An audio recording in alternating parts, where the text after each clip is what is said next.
class 86 of the Golden Doves, page 45. We have about another 2 or 3 very difficult classes to go. Difficult in the sense that we're dealing here with grammatical structures and what these grammatical structures teach us about Hebrew epistemology. So really, I have to say, from my perspective, difficult topic, and but a very valuable topic, one which will yield rewards. So we were dealing previously with the idea, the concept epistemologically of the third person, as that concept is a derivative of the grammatical treatment of the third person. That was in the previous classes. Now we're going to be looking at the first person and the second person. Really amazing stuff, I think. So let's read page 45. The function of ani and ata, first person ani, second person ata, will become clearer upon considering their components. Right? So what is the word ani made of, right? Or ata? The first component is an, right? Ani, first part of ani is an. A demonstrative particle denoting place and time. A demonstrative particle means, for example, say that book, right? That book is demonstrating the specific book over there. Or this time I'm going to win the race, for example, this time, right? So that's denoting time. Those are demonstrative particles. So an of ani is a demonstrative particle. It means an means here and now. It's space and it's time, right? There's a very important footnote here, which I'm going to go to right now. Footnote 43, which is on page 163. The particle an. Okay, let's look at that a little more deeply. That we say, Anna Adonai Hoshi Anna. Let's look at the word an. And with a final vowel a, so you have ana, right? Usually appears as an interrogative adverb of place. So you have an adverb of place, meaning it's describing something about the place, but it's interrogative. That means it's asking a question about place. So for example, Devarim, the first chapter of Devarim, when the Meraglim return and they report to the Jewish people that the land of Israel is unconquerable, and what was the reply of the people? Ana, anachnu, olechim. Where are we going to? Ana. So we have the a at the end of an, ana. It's an interrogative, or it could be an interrogative adverb of place. Where are we going? They don't know where to go now. They were planning to go to Israel. What are they going to do? Go back to Egypt now? Well, actually, that was part of the plan. Okay, but you see, ana is an interrogative adverb of place. When preceded by the conjunction ad, but if you say ad ana, used to introduce the adverb clause, it appears as an interrogative adverb of time. So you see, ana is space. Where are we going? Interrogative, right? It's question. Ad ana, like ad ana yena'asuni ha'am hazeh, says Moshe Rabbeinu when he hears the reply of the Meraglim. This is in the Perashat Shelach Lecha. Until when, right? Time, right? For how long will these people, deprecate me, so to speak, right? Ad ana, right? In the form ane, it is used as an adverb of place, here and there. So let me open up the book of Melachim, and I'll read to you the pasuk. This is in Melachim Aleph, Perek Bet, pasuk Lamed Vav. Okay. Vayomer lo, bene lecha bayit, bene lecha. ויאמר לו, בנה לך בית בירושלים, וישבת שם, ולא תצא משם ענה ואנה. right? So, Shlomo HaMelech warns Shimei ben Gera, right? And he tells him, build yourself a house in Jerusalem, and you're under house arrest. Velo teseh misham. I'm sorry. Ane. I want to reread it because I'm not sure I read it correctly. It's Mile'ayel. Velo teseh misham ane va'ana. So there the word ane is used as an adverb of place. So don't leave from there, right? Let's give another example. We have in the second book of Melachim, Perek He, Pasuk 25. Perek He 25. I'm reading the Pasuk now. I'm in the wrong chapter. Okay, Perek He, Pasuk Kaf He. והוא בא, ויעמוד אל אדוניו, ויאמר אליו אלישע, מאין גחזי? ויאמר, לא הלך עבדך אנה ואנה. You remember when Gehazi went to get the money from Naaman, right? Greed. God does greed destroy people. So Elisha knew what was happening. And he says, where were you? He says, well, I didn't go anywhere. I didn't go anywhere. I was here the whole time. I didn't leave here, right?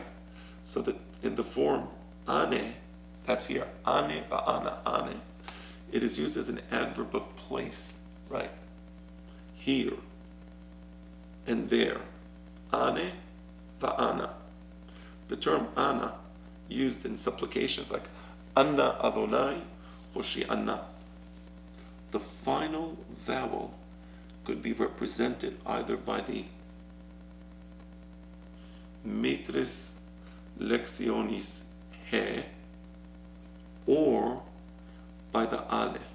So you can have Anna and you have an Aleph at the end of the word, like Anna Adonai Hoshi'ana, or Ana, where you have a He at the end of the word, Ana Anachnu Holechim, right? Where senses of time and space merge results in here and now.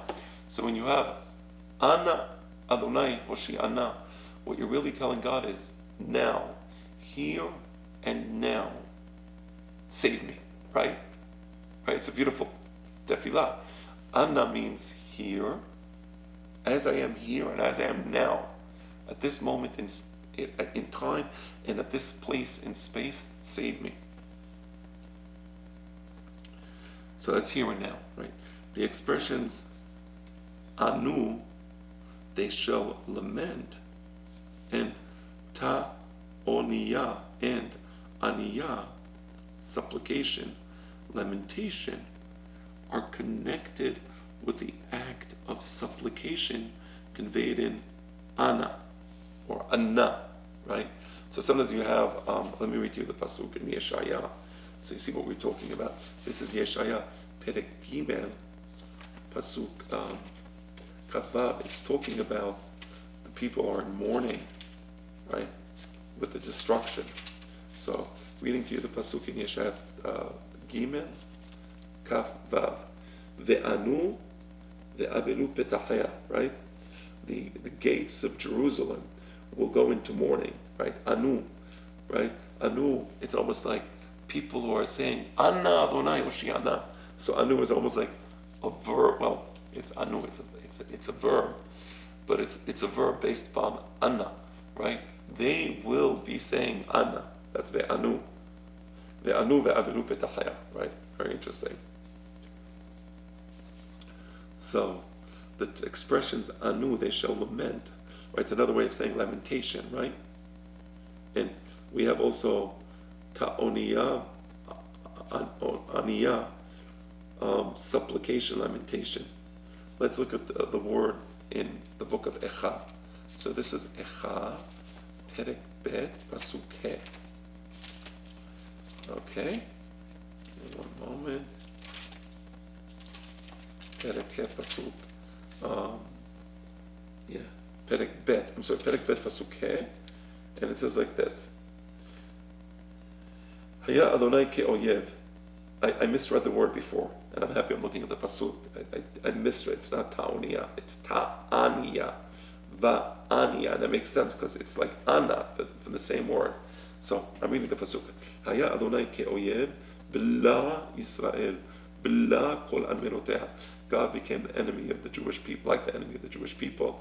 He swallowed up Israel. He swallowed up the beautiful fortresses or castles. Shichet mifsara, right? V'yerev bevat Yehuda ta'aniya va'aniya. So there, ta'aniya va'aniya, right? There was tremendous supplication, v'terem milashon rab, tremendous supplication and lamentation. So I see the word lamentation. Anu, ta'aniya. Ta'aniya is a noun form, right? There was tremendous people saying, Anna, Anna, Anna, Anna, please, please, please, God, help us. Here and now, help us. Right?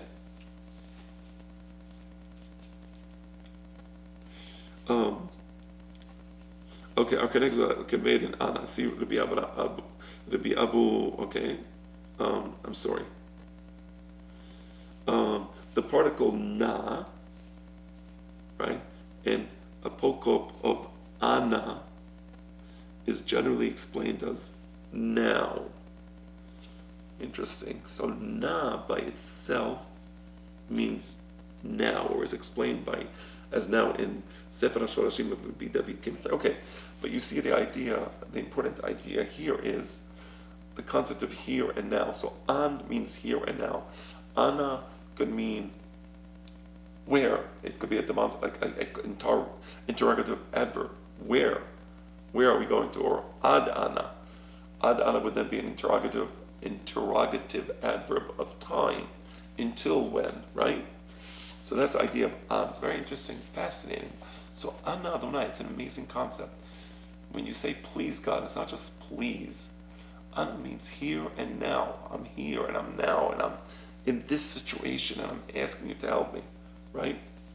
Very touching idea. Okay, back to the main text on page 45. The original form of ata, so that's a first person. So the first person is me, ani. An means I am here and I am now.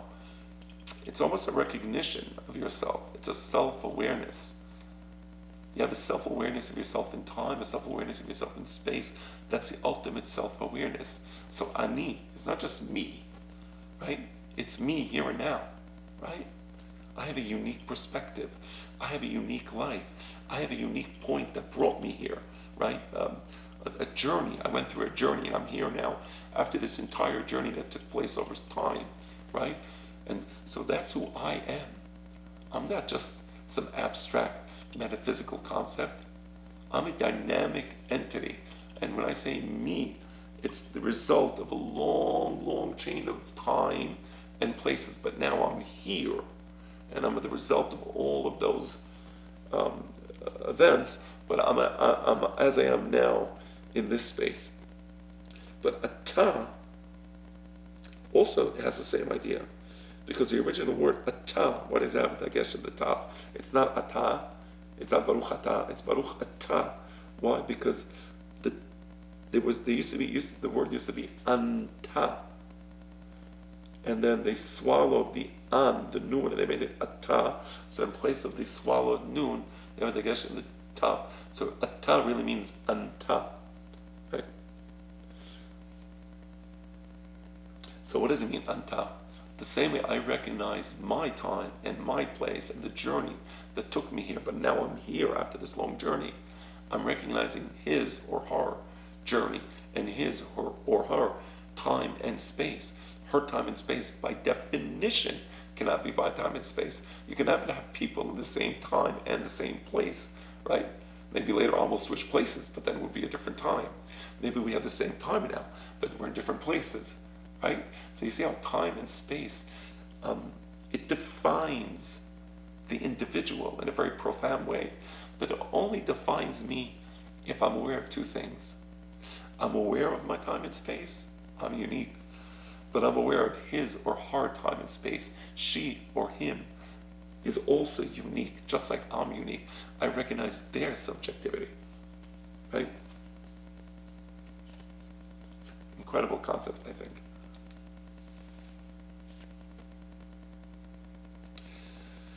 In other Semitic languages, such as Assyrian and Hebrew, the consonant N of the particle an was assimilated into the T, as we said. That's why you have the dagesh in the taf to symbolize the missing nun. I just want to see. I think there appears to be a footnote here. And there is on page 164, footnote 34. All Sephardic lexicographers entered the personal pronoun ani under the entry of the particle an. So everybody recognizes that ani has to do with an, and that's why they always put it with an. Rabbi Yonah ben Jannah, Rabbi Yonah ben Bal'an, Rabbi David Kimchi. Okay, we got the idea. We're not going to be looking at the footnotes. Well, no, for a while. All right, continuing now in the main text. The second component is E. We have an, which means here and now. E, ani, right? So that E is the second component of the word ani. What does E mean? And ta, or ata, anta. So you have the an, and you add to it E, you have ani, add to it ta, you have ata. Accordingly, ani and ata are actual inflection of an. So you see how grammatically the root, if we can say the word root, is an, and there's different inflections of an, ani, ata. A time-space container. So an is a time-space container. I love that. That is so amazing. Objectivization, whether of the ego or of the second person. So you're objectifying the ego of the first person. You're objectifying almost as an empirical entity. The second person is the expression of person within the context of a time-space indicator. How do you objectify this first person or the second person as an empirical fact? And the answer is by putting them within the time-space container that they're in. That's subjectivity at its most profound and most respectful of human identity form. Nothing respects human subjectivity than the Hebrew epistemology behind the word ani and the Hebrew epistemology behind the word ata. We recognize you as special in a very deep sense, not in just play lip service, but what is it that makes me unique, right?